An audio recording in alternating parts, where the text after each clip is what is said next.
Now, the police has confirmed that the lady at the center of a kidnap and gang rape controversy actually staged all of it just to frame her ex-boyfriend's new lover. Miss Nana Apia Entry, also called Ada Eze Onyenyechi Ayoka, is said to have been jilted by her boyfriend, and following from that, she sprang up into action to make it look like his new lover had contracted a gang to kidnap and rape her. There are those who will question her state of mind, but her own father says his daughter is as sane as anyone.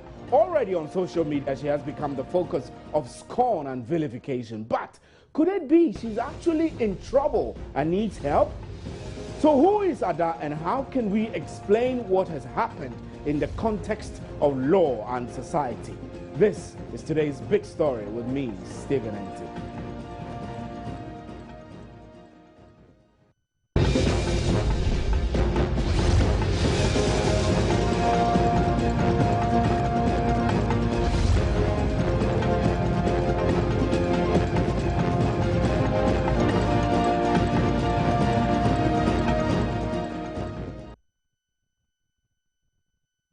Now, sometimes society's response to persons with particular conditions could hinder these people from seeking help, as Ada's faked kidnap and gang rape take center stage in media discussions. We all appear to be losing sight of the possibility this could actually be the case of a woman desperately in need of help to face a certain condition.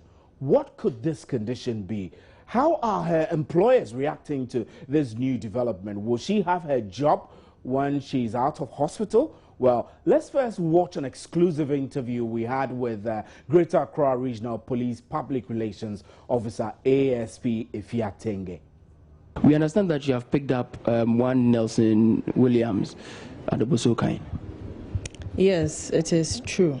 I can confirm that one suspect named Williams Nelson, aged 18, has been picked up, and his alleged involvement in this indecent circulation of some photographs that went viral on the social media.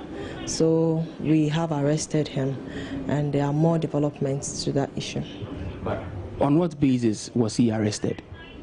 Yes, we all woke up on Tuesday, I think 14th of April, to realize that one lady by name Ada Ayoka, alias Princess Ada, that she's popularly known, was or has been allegedly kidnapped and gang rape, and a whole lot of stories that were going on our media platforms. So as part of police investigations, we immediately, that were unfolding. It was very worrying to members of the general public. Therefore, the agency for the police to attach a more professional intelligence and quick in at least apprehending the suspects in this case, or all the suspects.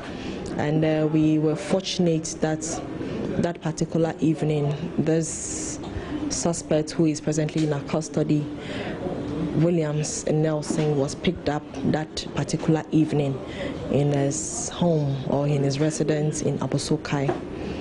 And he tells us that everything that was on the social media were things that were done with the consent of the victim, that is Princess Ada. But that is his side of the story. We cannot work with one aspect of it.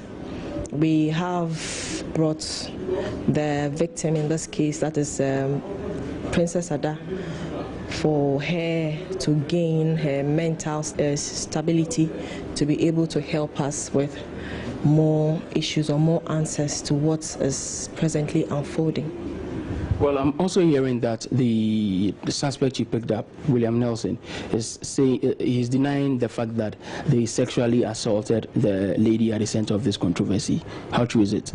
That is what he tells us. He tells us that there was no sexual intercourse, and everything that we all saw were things that were acted.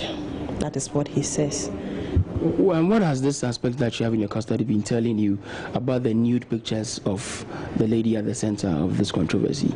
That is why they said the lady asked them to do so. That is what he tells us. That whatever they did on that day, whatever gross indecent pictures we all saw on the social media were things that were done with the agreement or the consent of the victim in the case. So he has told us. We have also known that there were other two gentlemen who were all there, then another lady. So we are making diligent efforts to ensure that the other two gentlemen and the lady are also apprehended. And I believe that by the time we have all of them, we are able to interrogate all of them further. I believe that we would get to the bottom of this matter.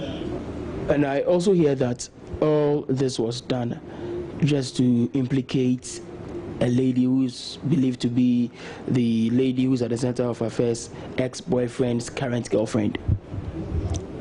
Yes, we are also having sketchy information like that, where we asked the gentleman to tell us the rationale behind what they did, because whatever we all saw was something beyond the human imagination.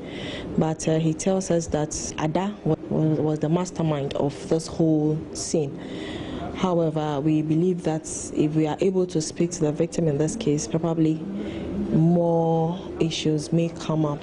We have seen a couple of pictures being bandied about. We've seen photos going around with the suspect that you have apprehended. I particularly saw a picture of a guy in a Barcelona jersey. And there are also pictures about somebody holding the lady's hair and trying to cut off the hair. There was also a picture about one guy lying on the lady in a sexual pose. That guy you have in your custody, does his stature look like any of the people we've seen in the picture? I will leave that for the experts and the crime scene experts and the investigators. And for now, what I am seeing, probably pictures may have their own, how do we call it? The way things are sometimes portrayed may be different from the way we see. So on the face of it, I will not just quickly say that, oh, that was the pose of this person or not. Let's continue with our discussion. On the line now, we have a former schoolmate of Ada at Krobo Girls High School who knows Ada very well. She's joining us. Good evening, ma'am, and thanks for your time. Hello, good evening, Jifa, and thanks for your time. Hello, good evening. I'm happy that you could join us. Now, how would you describe this lady at the center of the controversy, knowing that you know her pretty well? Okay, she was in my secondary school. She was in Kobo Girls, and she was a very, very strange girl back then. I remember she came to school with the name Persis, Nana Enchi, but we were later told Persis wasn't her name. It was a name she got from one of the books she used to read when she was in school. She used to read demonic books. There was a time she and a How group do you of girls. mean? I mean, let me pause you a bit and interrogate the matter. You say that she acted a bit strange and she came to school with the name Precious, right? Persis. Percy. Persis. Oh, that's some name. So you say that the Persis comes from some demonic books or something that she has been reading. Hello, Jifa, can you hear me? Right, I think her line is very bad, and we will try and establish contact. I do hope she hears me, and we can continue with our discussion. Jifa, are you there? Right, we'll get back to her later and continue with the discussion. But we're also joined on the line by George Lutrot, who is a counselor. George, good evening, and thanks for your time. Hello, good evening, George. right? We don't have George Luthrot. So you're watching today's big story. What we're trying to do is to explore the personality of this lady at the center of the controversy. The police refers to her as Princess Ada, and her real name, we're told, is Nana Apia Enchi, and her schoolmate is back on the telephone line now. So, Jiva, tell me, you were saying that she used to read some odd books, like books which... Tell me a little more about these books she reads. Actually, a correction. Nana wasn't my mate. She was my junior. Okay, all right, that's fine. But yeah, she used to read very strange books. Books that had to do with demons and spiritual books, some kind of books. And she used to ask.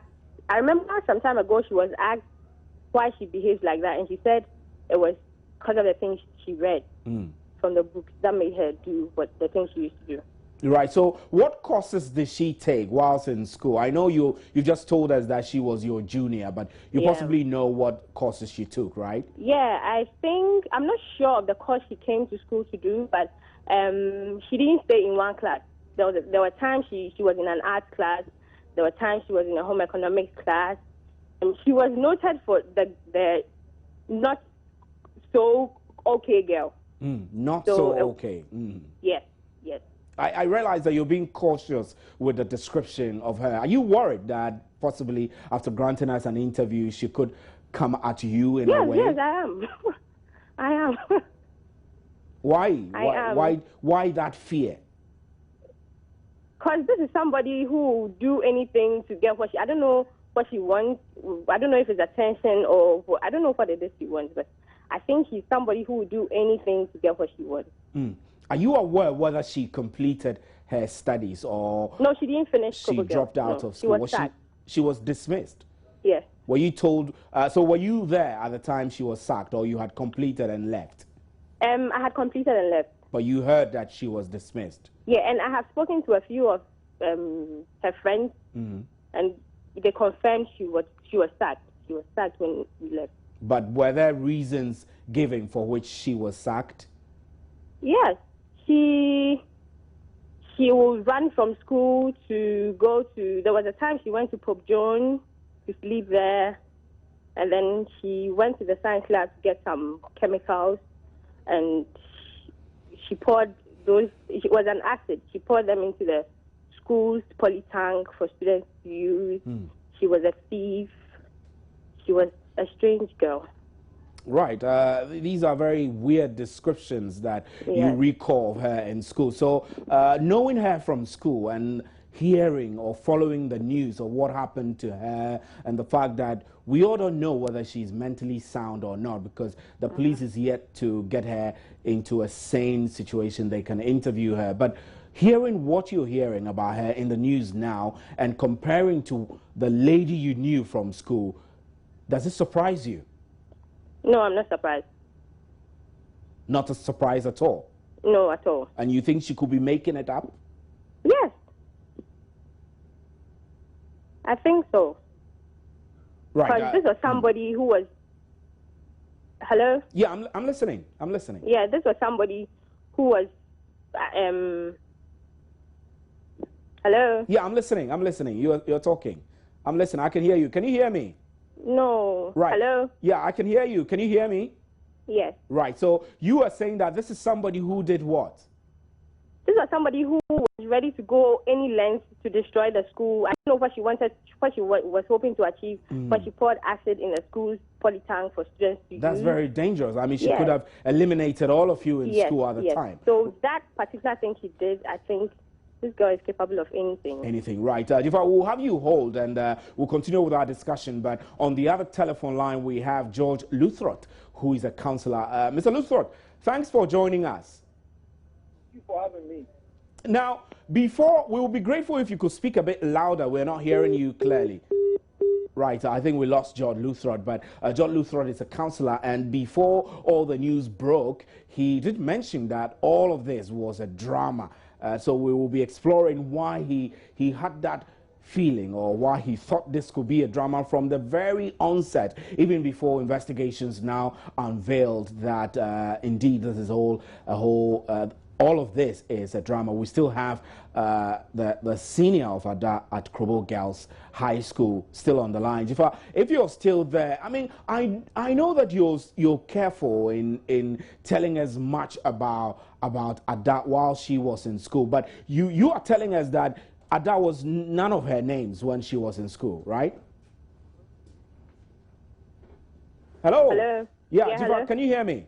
Yeah, I can hear you. Good. I'm saying that you told us that she was called Persis and appear entry also. So the name Ada is a bit strange to you, right? Yes, very strange. And you've not been able to find out from friends and former colleagues, former schoolmates, why the change of name? Why the name? No. Right. And even with that change of name, I'm not surprised because Persis wasn't her name. She came to school with Persis, and we later found out that wasn't her name. She said it was a name she got from one of the books she used to read, like I said. Right. So, we're adapting another name too, I'm not surprised. That's very fine. We're grateful for your time, Jifa, and we hope that we can get to speak to you again, and perhaps up close we could get more about Ada with you. Thanks very much for your time. You're welcome. And we're also joined on the other telephone line by Naomi Nelson, who is the head of corporate communications at Global Media Alliance, the owners of YFM, where Ada works. Good evening, ma'am, and thanks for your time. Hi. Good evening. I can barely hear you. Right. Your line is very, very faint. Very faint. Okay. Now we'll try and speak a bit louder to see if it will improve. Can you hear me? I'm saying thanks for joining us. Oh, you're welcome. Great. Now, I'm concerned that I do know that YFM issued a statement earlier, which eventually started the investigation to find Ada. So, what is the official response about all of this following the news that have come out about her? Okay, so basically, there's been a lot of revelations, a lot of speculations, a lot of information, a lot of news. That's right. As you said, that have come out concerning this whole issue. For us, bottom line is that there's a human element involved. This means what? This means that if it is true that this incident actually happened and it was a rape case, then this person needs help. Needs help. This person Exactly. needs help, and the people need to be apprehended. If it's not true and this whole thing was staged, then still she needs psychological help. Exactly. And the people still need to be apprehended, because if you partake in something like this, you need to answer for it. So is that the position that her employers are adopting, that in whatever the case is, she needs help? Either if it happened, she needs help. If it didn't happen, she still needs help, because this could be a psychological trauma or evidence of some form of mental instability she could be going through. Well, yeah, you could say that. So have you been able to speak to her after these revelations came out? She hadn't. The truth of the matter is, yes, we've engaged her, but she hasn't said a whole lot. She hasn't said a whole lot. What do you mean she hasn't said a whole lot? I mean, what do you want to hear? It means she hasn't been able to be engaged in an extensive conversation, an extensive interview. Right. That's what I mean. She hasn't said much about this whole thing. So understand? I do understand. So far, how you are approaching this is a bit of caution until she's out of hospital, perhaps? Well, yes, until the doctors have concluded that this is what they think the findings are, and until the police, we are working very closely with them. We are keeping in touch with them. We are cooperating with them for them to let us know what the logical conclusion is. We are very happy that they've started making arrests. We are. And we are hoping that with all of these coming up, we'll be able to get to a logical conclusion soon. Will she be returning to work? Well, like I said, we need to finish up with this, and then after that, and then we will see how that goes. Right. So you cannot give us any guarantees. So it means that there is some skepticism whether she'll be accepted back to work or not. No, I haven't said that. I haven't said that. What I have said is we're just waiting for all of this to be over. A logical conclusion is reached, and then we will move forward from there. Right. So how is your media organization taking this? There are those who might say that this will bring a lot of negative light to you. How are you handling it? Well, it hasn't been an easy week, for lack of a better phrase. It hasn't been an easy week. But basically, for us, an employee didn't turn up to work a couple of days.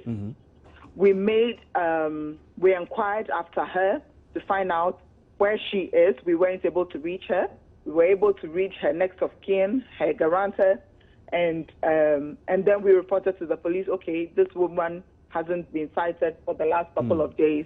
We don't know what's happening. Just so you guys know, we don't know where she is.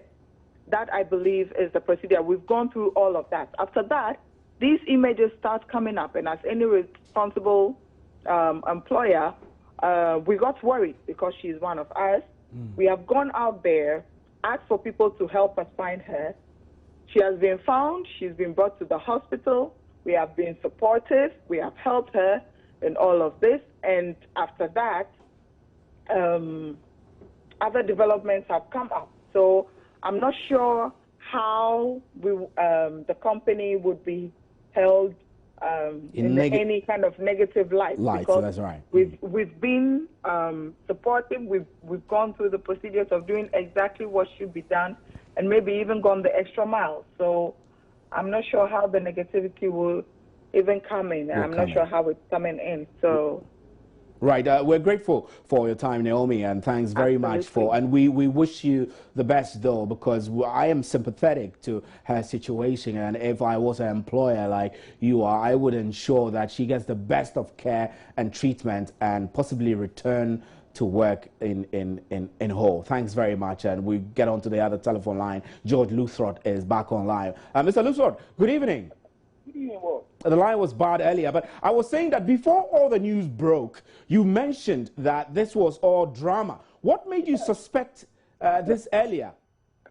Thank you, and good evening to all of you. I think that as a sex therapist, there are signs that we can read from far when people are really indulging in sexual activity and when they are playing sexual activity. So I saw the guy on her, and I saw the other poster, and I said, no, they are not in the mood. This is acting. And many didn't agree with me. Some said I'm not being, Ghanaians will talk, and they want me to feel like I am not okay. But at the end of the day, it is now out there that what I said is right.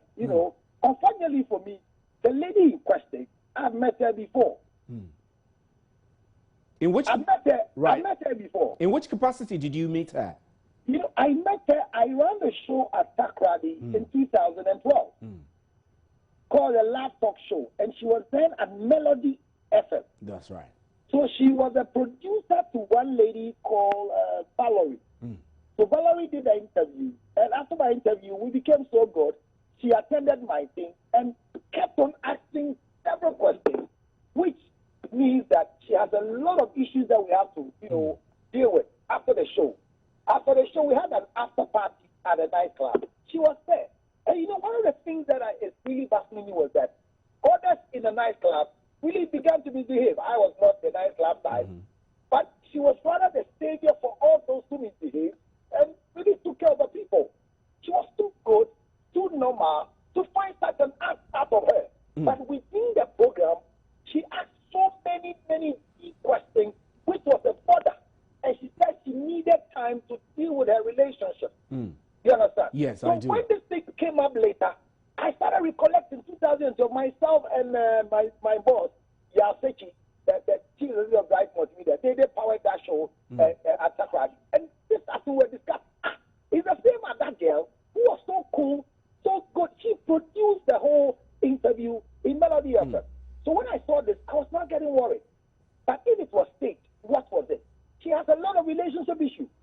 And listening environment carefully, there's a lot of challenge when it comes to parenting too as well. That's right. How do you arrive at this challenge from parenting? How do you arrive at that conclusion? The father has come out to say that his daughter is sane and is not mentally unstable. So does that suggest that there is possibly a challenge with the parenting? Well, as for being mentally unstable, the term mentally unstable, all of us, myself and yourself, can get mentally unstable within a few minutes of our life. That's so right. With that terminology, it could be a yes, so the father cannot disabuse the fact. But I'm getting worried. I just want to be sure that Ada is not on drugs. That's one. Because, my brother, let me tell you, it is unfortunate that we can't really prove. But there are many of your friends who are winning awards, who are good on the air, who are playing good music, who are reading news faster, who are doing a lot of shows, but they are all on drugs. It's so common in the media fraternity. I see. To be honest with you. So if she's on drugs, then she could do what she did based on that thing. And when the drugs, gets out of her system, she'll come back to herself and see what he has done. But I'm looking at parenting because, look, Daddy comes to say that the name is not Ada. She has an original name. But I know her to be Ada because in all the places that I have met her, that's how we refer to her as. Okay, so if a parent would know that somebody has adopted your daughter, and then up to date, you know the daughter is called Ada, and you've not been able to authentically say, Femi and Fred will say, but they should call you this. Does it mean that the parents have really a grip on this lady we're talking about? That's one thing I was a little bit confused this morning when Daddy was saying that that's the name I gave to my daughter. Is that what she's writing? Hearing the friend in school, hearing other... So quickly, Mr. Lucio, we don't have a lot of time. I want to ask you a simple question. If Ada is your client, you're supposed to take her through counseling. What approaches would you adopt? The first approach is that we're going to do the self-esteem test and do a temperament profile test. Because, for example, the supine in control would like to punish herself to punish other people. Like the something type of spirit. The Bible says that something killed 5,000 and killed himself. So we will now investigate under what precipitated this one. And out of the presbyter, we can help her solve it and reorient herself. She could be having a low self-esteem problem. She could be having an issue with a relationship, which when I met her, she was 7, 10. You understand? Yeah. So that is how we're going to approach the story. Right. She will talk to us and we solve it from the place. But you surely think she needs help? Oh, no, I don't need help a long time before this act. There are a lot of people who need help like that, who are covering with other things they are doing. We have doctors who need help. We have psychologists who need help. We have counselors. We have pastors. We have news readers like your type. We have teachers who need help. But until they go to the extreme, we can go and help them. So I don't need help. She needs both psychological care and from the psychologist, and she needs counseling as well. Right. To be honest with you. Mr. Luthrot, we're grateful for your time on today's big story. Thanks very much. George Luthrot is a counselor and he joined us on today's big story. And thanks to you all for also joining us on the show on today's big story. We'll be exploring the bit about Ada's mental state a lot more on Joy News Interactive when Ifwa joins me.